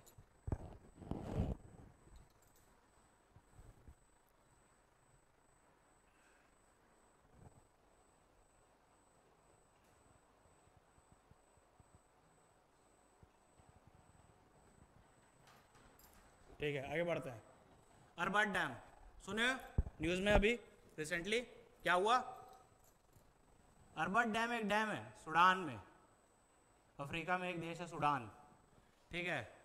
वहाँ पे एक डैम है, अरबट डैम, सबसे बड़ा डैम है। ये कोलैप्स हो गया। कोलैप्स हो गया मतलब समझते हो? टूट गया, ठीक है। अब इसमें से प्री में क्वेश्चन आएगा कि कहाँ है, तो साउथ सूडान में है। अब ये भी क्वेश्चन आ सकता है कि अरबट डैम कौन से मेजर वाटर बॉडी के पास में है, तो ये रेड सी के पास में है, लाल सागर के पास में, ठीक है। अब देखो ये तो प्री का हो गया। अब इसी को हम मेन पर्सपेक्टिव से देखें तो देखो पिछले एक डिकेड से ना ये जो डैम्स हैं इन पे बहुत सारे डिबेट चल रहे हैं, ठीक है, हम भी सुन रहे हैं थी जॉर्जियस ये वो दुनिया भर के, ठीक है। इस अगर मेंस में अब इससे अगर इंटरलिंक करके क्वेश्चन आ गया तो ये क्वेश्चन आ सकता है that what are the disadvantages of dam, ठीक है। देखो हमारे देश के जो पहले प्रधानमंत्री थे ना Shri Jawaharlal Nehru, initially when we started constructing dam he considered dams as the temples of new India. Jawaharlal Nehru ji का ये स्टेटमेंट है that dams are the new temples of new India, नए भारत के मंदिर हैं ये, ठीक है। क्योंकि देखो उस टाइम ना डैम्स का कंस्ट्रक्शन और ये एक नया एरा था, उसी टाइम शुरू हुआ था। तो देखो कुछ चीज़ें होती हैं जिनका डिसएडवांटेज आपको तुरंत नहीं दिखता है, सिर्फ फ़ायदा ही फ़ायदा दिखता है, ठीक है। तो उस टाइम डैम्स के सिर्फ एडवांटेजेस दिखे, लेकिन over a period of this 5-6 decades 7 decades now we have not only we the world have started realizing the menace which the dams can create, ठीक है। देखो यूएस में एक चीज़ चालू हो गई है कि वापस जो डैम्स हैं उनको वो लोग डिसमेंटल कर रहे हैं, ठीक है, क्योंकि अब डैम्स के डिवास्टेटिंग रिपरकशंस दिख रहे हैं। तो इस हैपनिंग को उससे जोड़ा जा सकता है। ये अभी एकदम इसमें बहुत डिबेट चल रहा है डैम्स में, और यूएस ने ये काम चालू भी कर दिया है, कुछ कुछ डैम्स को तोड़ेगा वो वापस, ठीक है, छोटे मोटे ये सब, ठीक है। So as of today we will discuss what are the disadvantages of dam.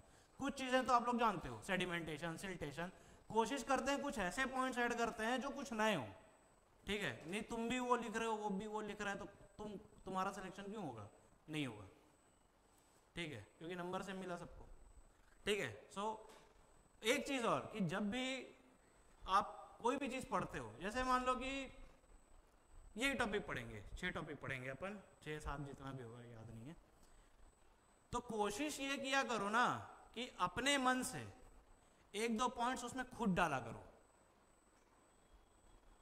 ठीक है। जैसे डिसएडवांटेज ऑफ डैम 6 पॉइंट पढ़ लिए हम, ये तो तुमको रेडी मटेरियल मिल गया, लेकिन तुमने अपने तरफ से क्या इनपुट दिया, उसी चीज़ को बोलते हैं एनालाइज करना।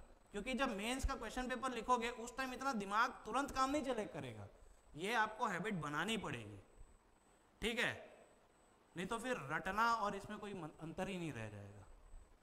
कोई भी टॉपिक जब आप कहीं पढ़ते हो, कोई आर्टिकल पढ़े, द हिंदू का पढ़े, उसमें जितने ही पॉइंट मिले कोशिश ये करो ना कि 1 पॉइंट 2 पॉइंट नए अपने तरफ से ऐड किया करो, ठीक है। तब अगर हो पाएगा ना, देखना ये चीज़ भी करने जाओगे तो अभी हफ्ता 10 दिन लगेगा ही, उसके बाद धीरे धीरे आदत होगी कि हाँ नया पॉइंट डालना है, फिर ये आदत इनकलकेट होगी, फिर वो मेंस में दिखेगा, ठीक है। तो एग्ज़ाम इतना वो नहीं है, थोड़ा सा स्मार्ट अगर वर्क कर लोगे ना, गधों की ज़रूरत नहीं है दुनिया को, घोड़े की है, ठीक है, स्मार्ट वर्क, ठीक। चलो थोड़ा डिस्कशन करते हैं what are the disadvantage of dam. सबसे पहला है डिसएडवांटेज है that it disturbs the natural flow of water, ठीक है। अगर हमने डैम बना दिया, मान लीजिए ये डैम है और ये एक नदी आ रही है,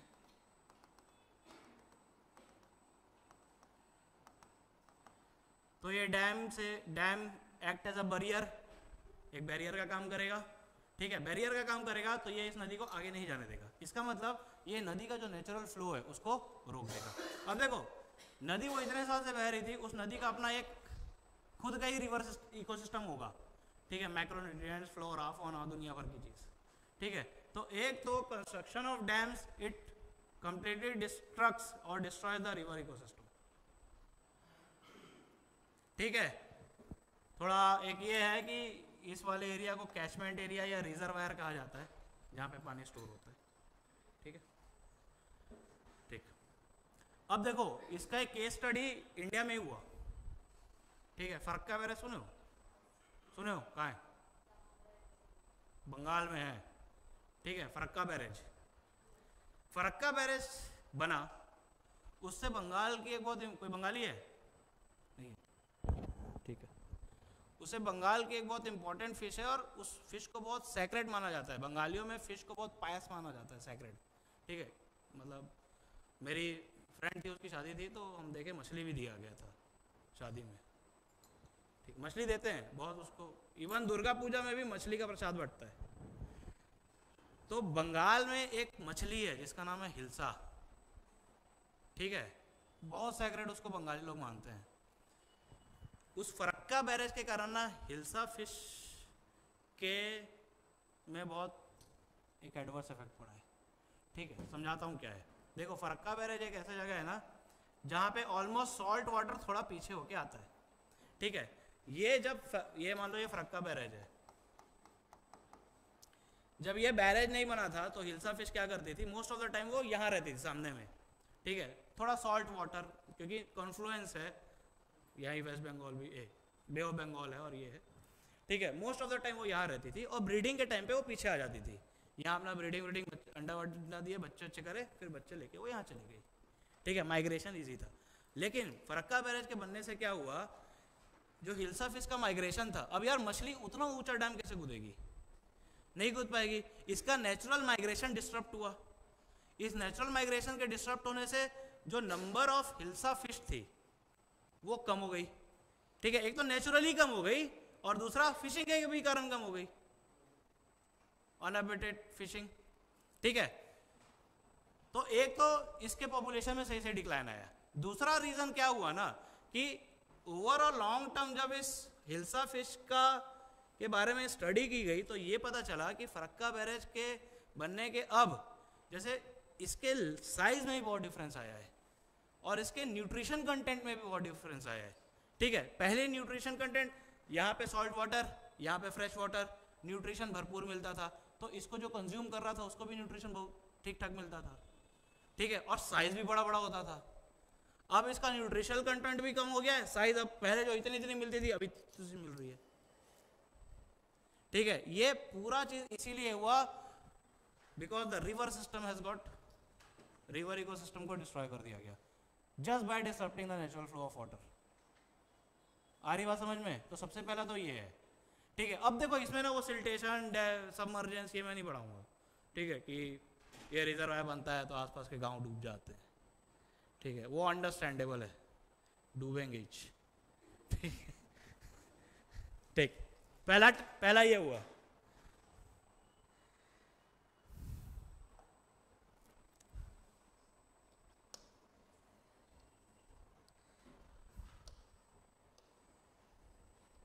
अरे यार ये मिटता नहीं है।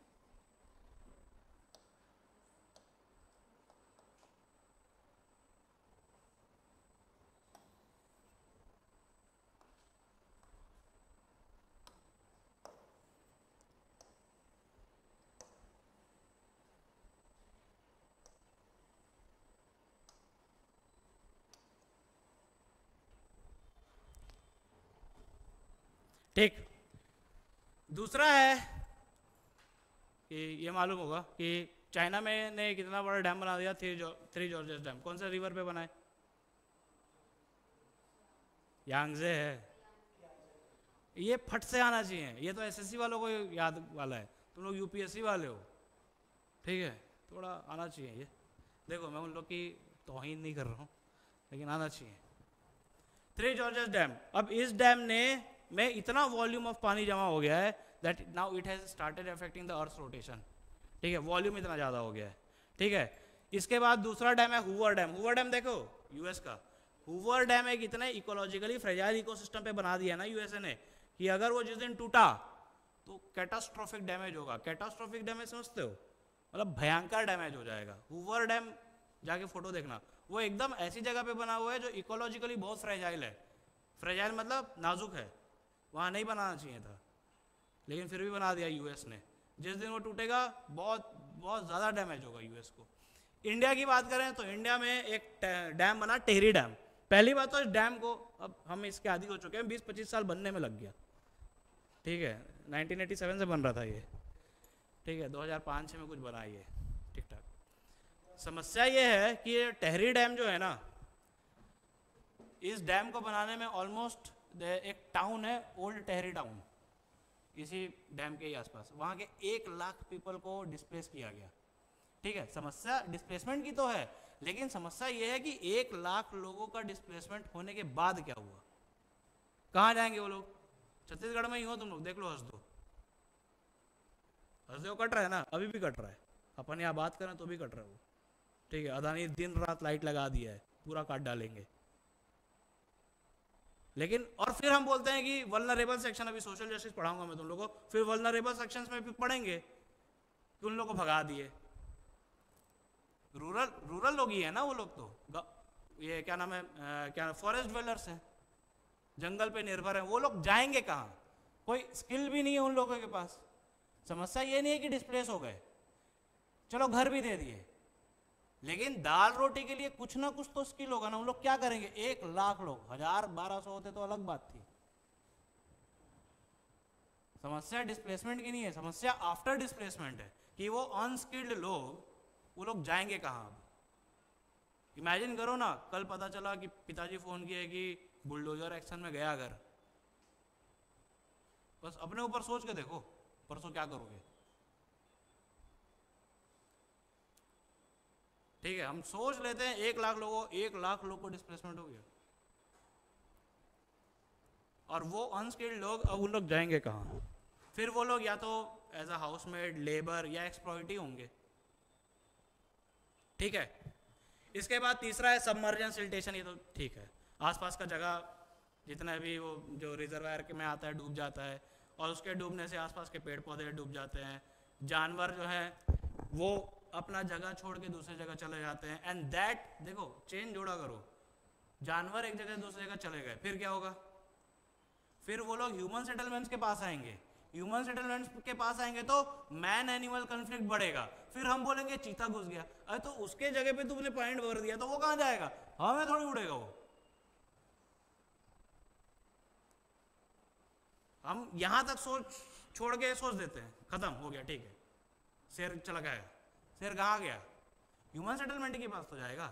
अब यार उसका पूरा जहाँ पे वो रह रहा था, जहाँ उसका सेट था हर चीज, यहाँ हिरण मारूंगा, वहां से वो मारूंगा, भूख लगेगी तो नए जगह में वो कहाँ खाना खोजेगा? तो ह्यूमन सेटलमेंट के आसपास जो मिलेगा वही खाएगा, उससे ह्यूमन एनिमल कॉन्फ्लिक्ट बढ़ेगा, इकोसिस्टम डैमेज। तुम लोगों को मालूम है कि जितने भी स्पीशीज अभी एक्सटिंक्ट हो रहे हैं, उन स्पीशीज के एक्सटिंक्ट होने का सबसे ज्यादा बड़ा कारण क्या है? हाँ, नहीं, हैबिटेट लॉस, जंगल खत्म कर दे रहे हैं। हाथी को जैसे एलिफेंट कॉरिडोर होता है ना, एक जगह दूसरे जगह वो जाता है सीजन में, उसका वही जगह पिछले बार गया था, अच्छा खासा जंगल छोड़ के, अभी आया तो देख रहा है बिल्डिंग बन रहा है, तो हाथी कहाँ जाएगा? सबसे, और फिर देखो हम इंसान हैं, अपन एडजस्ट कर लेते हैं, ठीक है, वो कहाँ जाएगा? वो तो जहां से आया था वहां पानी खत्म हो गया ना, तो वहां भी जाके क्या करेगा? हाथी एक जगह दूसरे जगह सिर्फ पानी खोज में जाता है।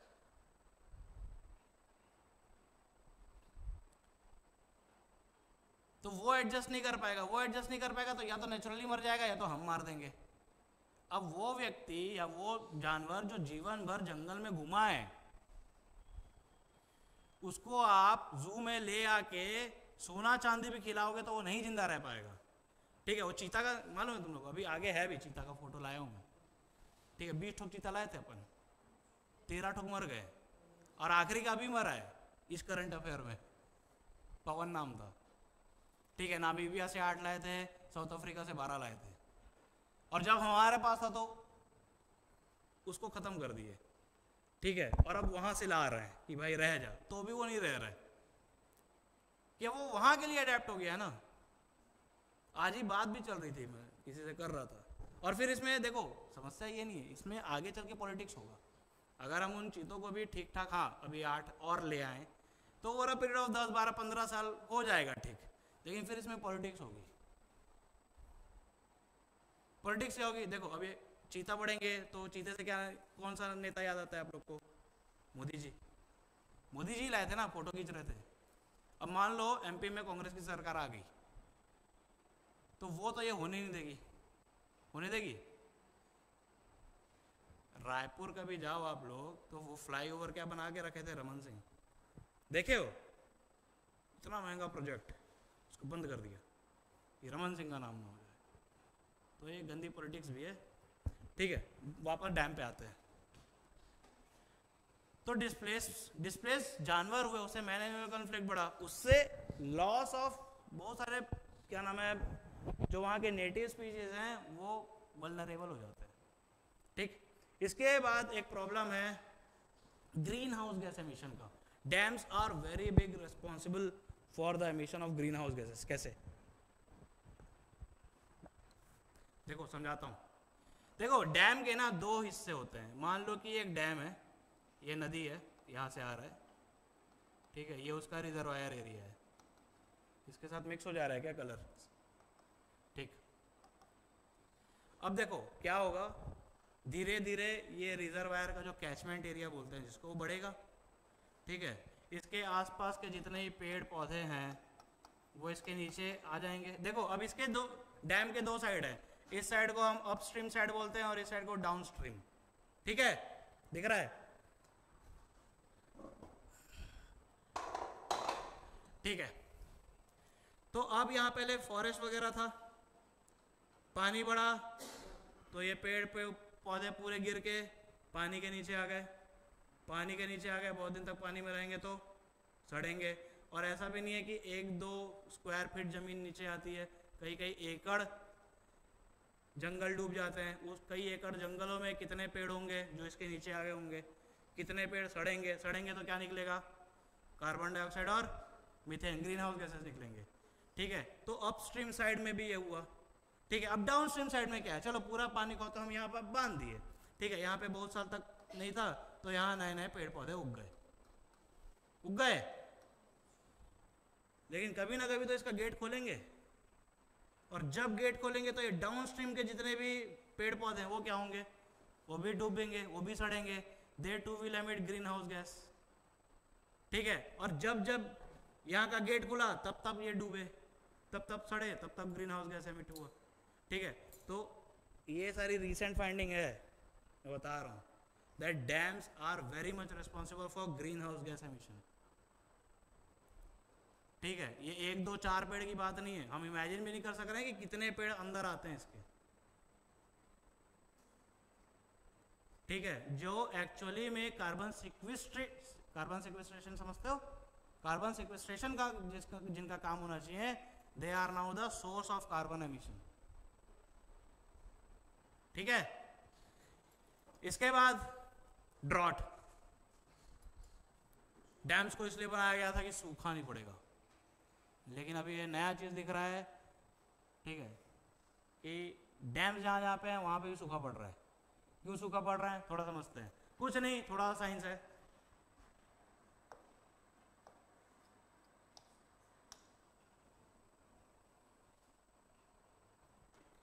Dams are also responsible for droughts. कैसे समझाते हैं? देखो मस्त नदी है, पहले बढ़िया नदी थी, वो बह रही थी, ठीक है। एक एग्जांपल लेते हैं, ठीक है, एक नदी है, दूसरा है एक तालाब, मतलब छोटा सा गड्ढा है, पॉन्ड टाइप का, उसमें पानी भरा हुआ है, बह नहीं रहा है। एक चीज मेरे को बताओ, इवापोरेशन किस में ज्यादा होगा? वाष्पीकरण किस में ज्यादा होगा? इसमें ज्यादा होगा कि इसमें ज्यादा होगा? बहती हुई नदी कि इस पॉन्ड वाले वाटर में? क्यों है? मतलब जिस चीज में मोशन है उसमें इवापोरेशन कम होगा, ठीक है। अब थोड़ा थोड़ा क्लू लगा पा रहे हो क्या हो रहा है, ठीक है।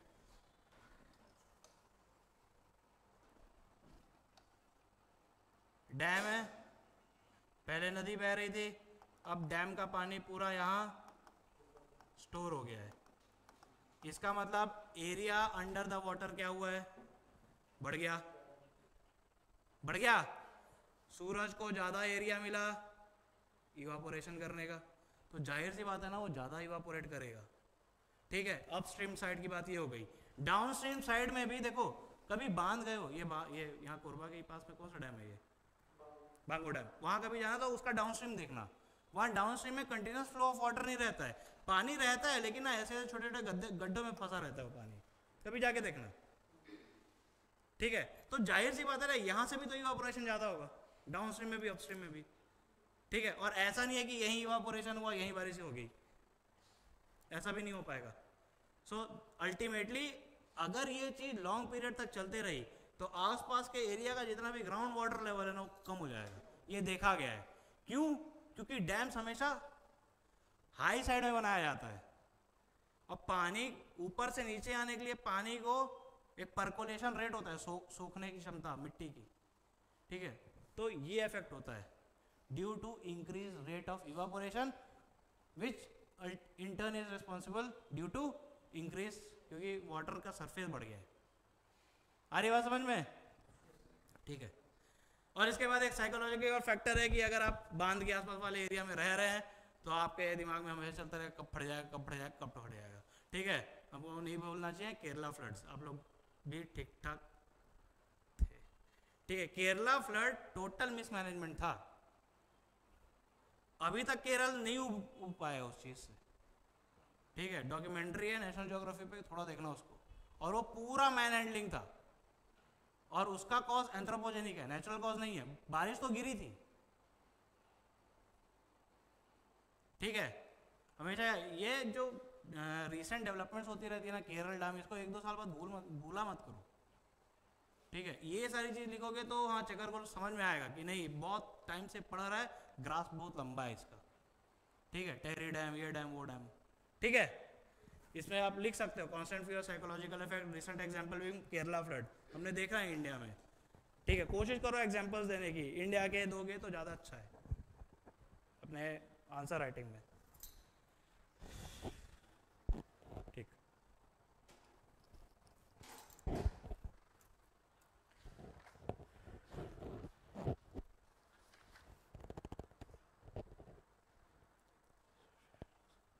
ठीक है। इसके बाद एक छोटा सा प्रीलिम्स के लिए एक टॉपिक है, एक महाराष्ट्र का बहुत पॉपुलर फेस्टिवल है नांगरानी फेस्टिवल, ठीक है। ये बैल की दौड़ी है, ठीक है, बैल को कीचड़ में दौड़ाते हैं, ठीक है। तो इससे मेंस में बहुत सारा क्वेश्चन पूछा जा सकता है, सॉरी प्री में बहुत सारा क्वेश्चन पूछा जा सकता है। एक क्वेश्चन आया भी था जल्लीकट्टू पे जब मैं दिया था, ठीक है। क्यों? क्योंकि एक ऑर्गेनाइजेशन है पेटा नाम की, ठीक है। पेटा सुने हो? हाँ, पेटा का फुल फॉर्म है people for ethical treatment of animals. ये थोड़ा एनिमल मतलब जानवरों पे क्रूरता ना हो जाए, इस पे थोड़ा काम करती है ऑर्गेनाइजेशन। तो ये ऑर्गेनाइजेशन इसने सुप्रीम कोर्ट पे वो लगा दिया था कि जल्लीकट्टू एक ऐसी प्रैक्टिस है जो एनिमल मतलब एनिमल क्रूएल्टी हो रही है जिसमें।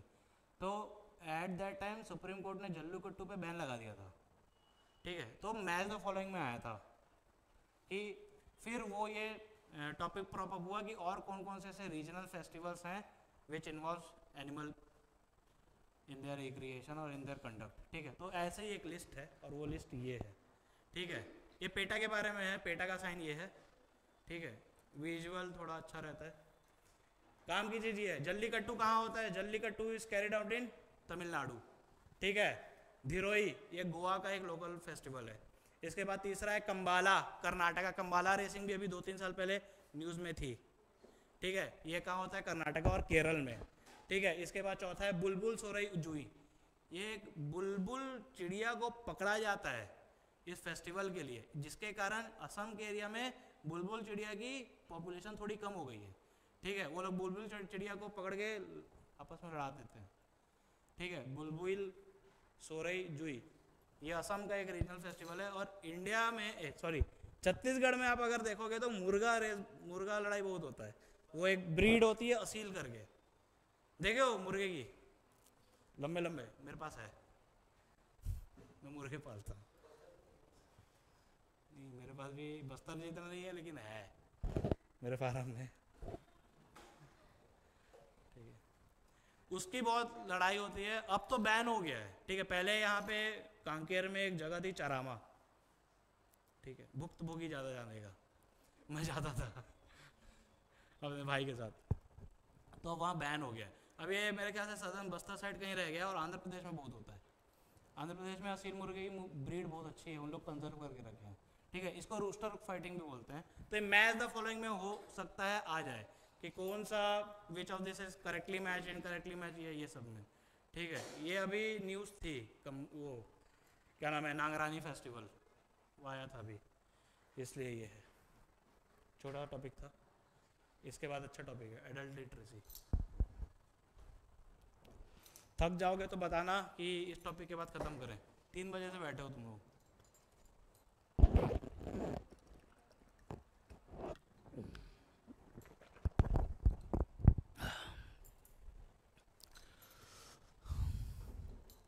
3 बजे के बाद कितने 8 बजे घर जाओगे, फिर उसके बाद सो जाओगे।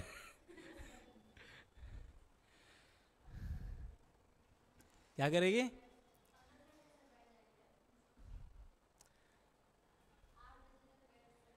अच्छा हाँ, तो 8 बजे मतलब ये बता रही है कि 8 बजे के बाद मत जाना, मैं छोड़ने ही वाला था। ठीक है, ये भी तो सब यहाँ के लोकल हो आप लोग? सब बाहर के हो? हम पे भरोसा करके आए हो? कोई लोकल नहीं आएगा, सब बाहर के हो? अच्छा, बहुत लोग हैं, कुछ लोग हैं। मैं नहीं गया था। नहीं, ले चलेंगे सर चलो बस्तर घुमा के ले जाते हैं, फिर बोले पहले मुर्गा लड़ता था, वो आप लड़ो। मैं तो वापस ही नहीं आऊँगा।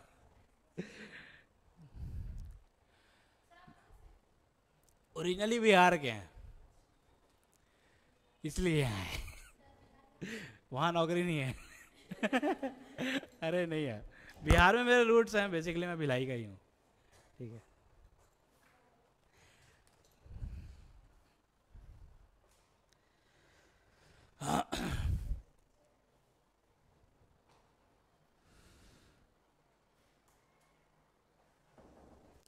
ठीक है, नेक्स्ट। गवर्नमेंट ने अभी एक नया प्रोग्राम चालू किया है एडल्ट लिटरेसी पे। अब ये एडल्ट लिटरेसी क्या है? एडल्ट इलिटरेट कौन कहलाते हैं, कुछ नई डेफिनेशन आई है। ये ना ज़्यादा वो पिक्सल वो ठीक नहीं था। एडल्ट लिटरेसी दिमाग याद रखने के लिए ठीक है। एक नया प्रोग्राम है गवर्नमेंट ऑफ इंडिया का, ठीक है, to promote adult literacy. Adult literacy क्या होता है और एडल्ट इलिटरेट क्या है? 15 साल के ऊपर के वो लोग, ठीक है, जो ठीक से पढ़ना लिखना नहीं जानते हैं, ठीक है, उनको एडल्ट इलिटरेट कहा जाता है, वयस्क अनपढ़, ठीक है, 15 साल के ऊपर के लोगों को। तो ये जो ड्राइव है ना, एक प्रोग्राम है NILP, NILP new India literacy programme, ठीक है। इस प्रोग्राम का एम और ऑब्जेक्टिव ये है कि 15 साल के ऊपर के जितने भी एडल्ट इलिटरेट हैं, ठीक है, उन लोगों को लिटरेसी सर्टिफिकेट या लिटरेसी स्ट्रीम में लेके आना है। ये ऑब्जेक्टिव है इस प्रोग्राम का, national new India literacy programme, ठीक है। The main objective is to bring 1 crore adult literate every year. 5 साल में का प्रोग्राम है, 2022 से 2027 तक का, ठीक है। अब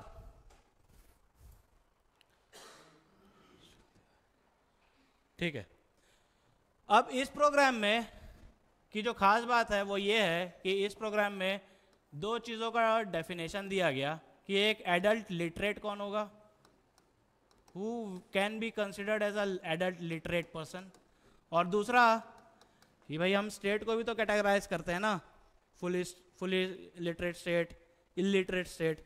तो स्टेट के पर्सपेक्टिव में लिटरेसी की क्या डेफिनेशन होगी? What will be the definition of full literacy? किन स्टेट्स को, किन राज्यों को हम पूर्ण साक्षर राज्य का दर्जा देंगे, ठीक है, एडल्ट लिटरेसी के संदर्भ में, ठीक है, 15 साल के ऊपर, ठीक है। तो थोड़ा समझते हैं कि कौन से किन किन एडल्ट्स को लिटरेट कहा जाएगा। What will be the definition of adult literate? Adult literate में according to the definition of adult literate, government ये कहती है that if a person is able to read, write and compute basic mathematics as well as he has a comprehension of understanding digital and financial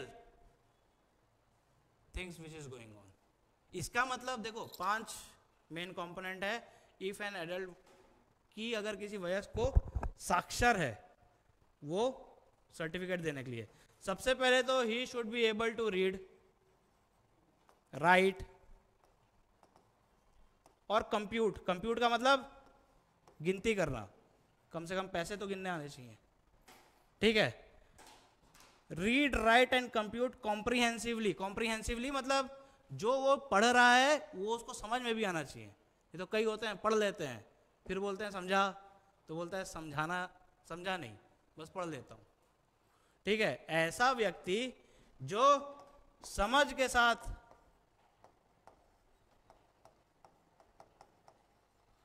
पढ़ लेता है, लिख लेता है और थोड़ी मोड़ी गिनती, बेसिक न्यूमेरेसी उसको आती है. इन 3 चीज के अलावा 2 चीज और होनी चाहिए for being considered as a adult literate, कि उसको देश में जितनी भी डिजिटाइजेशन है उसकी थोड़ी सी नॉलेज होनी चाहिए.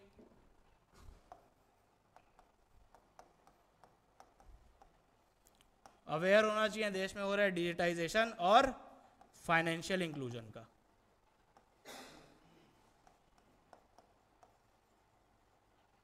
अगर कि कोई व्यक्ति इन 5 पैरामीटर्स पे उसकी अंडरस्टैंडिंग ठीक ठाक है then he will be considered as an adult literate. ठीक है. अब देखो डिजिटाइजेशन से सीधा सीधा ये समझ लो कि उसके फोन पे पेटीएम होना चाहिए. नहीं, आज तो में से कितने हैं जिनके जो बिना कैश लेके घूमते हैं, सिर्फ कैश में डील कर रहे हो, कितने हो? पेटीएम वगैरह कितनों के पास है जो नहीं है, जो नहीं यूज करते पेटीएम? पेटीएम फोन पे जो भी कोई है.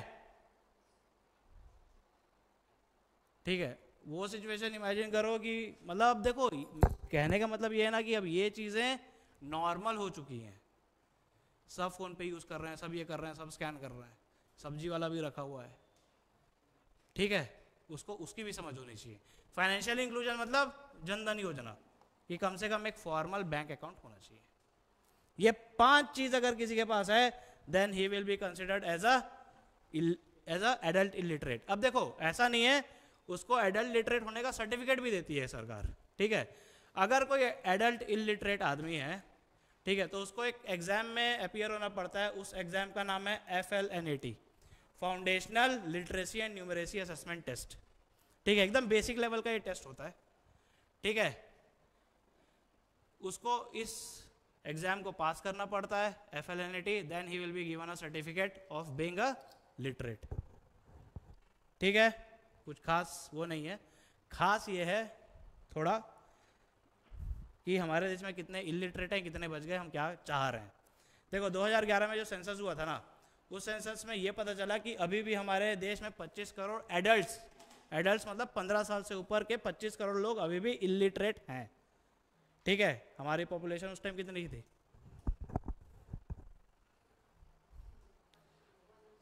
तो ऑलमोस्ट ये हमारे देश के टोटल पॉपुलेशन का 15% के आसपास है ये अभी भी. ठीक है. उस टाइम के पॉपुलेशन के हिसाब से 25 करोड़ लोग एडल्ट्स ऐसे हैं जो इलिटरेट हैं. इसमें बच्चों की गणना नहीं हुई. अभी इन 25 करोड़ में से भी 9 करोड़ मेल्स थे और 16 करोड़ फीमेल्स थी. मैं मोटा मोटा बता रहा हूँ, डेसिमल में भी कुछ था. ठीक है. इससे अपने को ये समझ में आ रहा है कि जो लिटरेसी गैप है बिटवीन द जेंडर, ठीक है, 9 crore mens were illiterate and 16 crore females were illiterate. तो एक प्रोग्राम चला जिसका नाम है साक्षर भारत अभियान, साक्षर भारत प्रोग्राम. ठीक है. वो प्रोग्राम का भी ऑब्जेक्टिव यही था कि हमारे देश के जो एडल्ट इलिटरेट लोग हैं उनको लिटरेट बनाया जाएगा किसी प्रकार से. तो ये प्रोग्राम भी ठीक ठाक सक्सेसफुल रहा और ऑलमोस्ट हमने 7 करोड़ लोगों को लिटरेट बनाया. ठीक है. एज ऑफ नाउ ये प्रोग्राम जब खत्म हुआ तो अभी भी हमारे देश में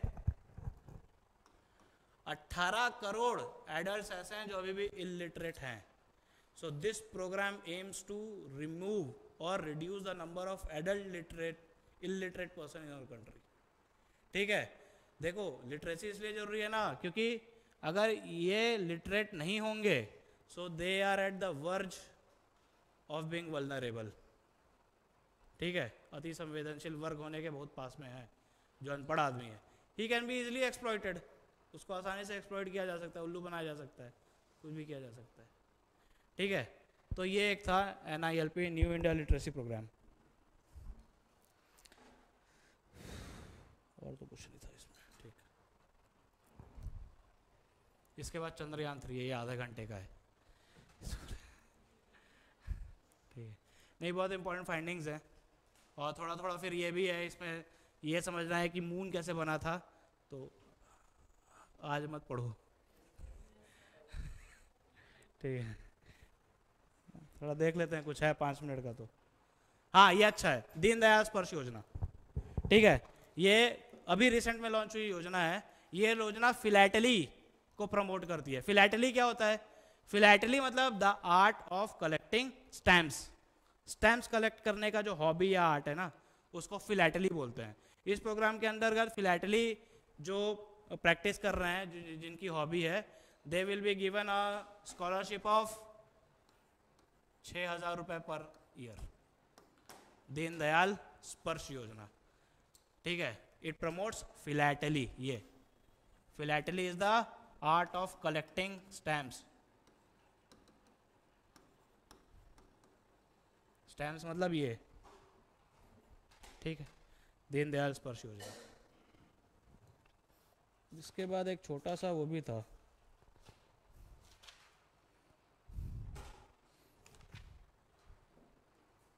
दिख भी नहीं रहा। चीता कहाँ गया?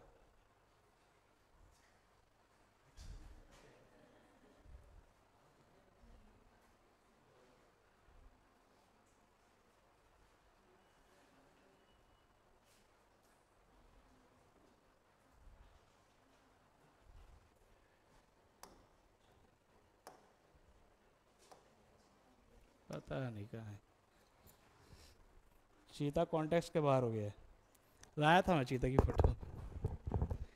कुछ नहीं, वो वही न्यूज़ था कि कुनो नेशनल पार्क MP में जो है, ठीक है, जो प्रोजेक्ट चीता हमारे यहाँ वो हुआ था, तो उसमें से 20 चीते लाए गए थे। उन 20 चीतों में से 8 नामीबिया से लाए गए थे और 12 साउथ अफ्रीका से।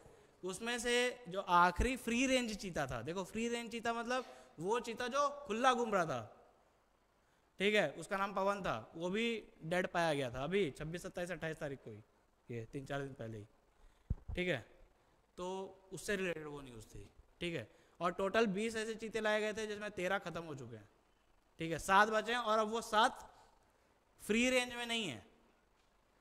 ठीक है, वो कहीं मतलब उनका संरक्षण किया जा रहा है, confined with in a particular area. ठीक है, वो था ये चंद्रयान। और इम्पोर्टेंट था, चंद्रयान है, और एक फार्मास्यूटिकल से रिलेटेड न्यूज़ थी, एक एग्रीकल्चर से रिलेटेड न्यूज़ थी। ठीक है, इकोनॉमी से रिलेटेड न्यूज़ थी कि फर्स्ट क्वार्टर में इंडिया की इकोनॉमी ठीक ठाक परफॉर्म नहीं की है। तो और फिर एक ये था ULI, यूनिफाइड लैंडिंग इंटरफेस। ठीक है, अभी ये पायलट प्रोजेक्ट चल रहा है। ये सबसे रिलेटेड मतलब है 3-4 घंटे का कंटेंट था आराम से।